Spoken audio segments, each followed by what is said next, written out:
Ah yes, Valentine's Day is coming and the raw terror that brings to all the men around the world. Never fear, dads, I've got you here. Maybe. I'm going to take and color some flowers for the old lady. To do this, it's going to be pretty simple. And you're going to need the whatever the wife's favorite color is. Grab the food coloring of that color and a bunch of whatever her favorite flowers are. And get those in white. Favorite flowers? Favorite color?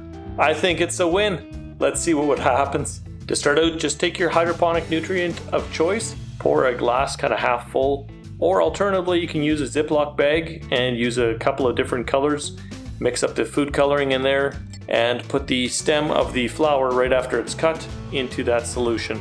Mix that color up really well. And make sure that you chop off the base of whatever flower you're going to put in there at a 45 degree before you put it into your solution. And it takes about 12 to 24 hours, maybe a little longer, 36 if you want the color a little bit richer. And depending on how dark you want that color to come through in the flower, mix more food coloring. You get the gist of this. If you have any difficulty dissolving the food coloring, just chuck it in the microwave for like a minute or two.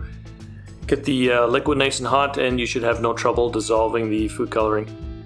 Once you've got it dissolved, make sure you let the liquid cool off to room temperature. To take about an hour or two before you stick your flower bases in there and you're good to go.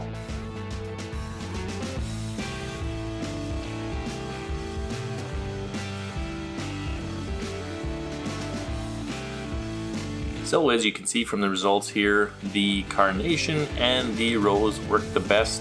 I don't know if the colors really will save your Valentine's Day, but let me know what you guys think in the comments down below. Till next time.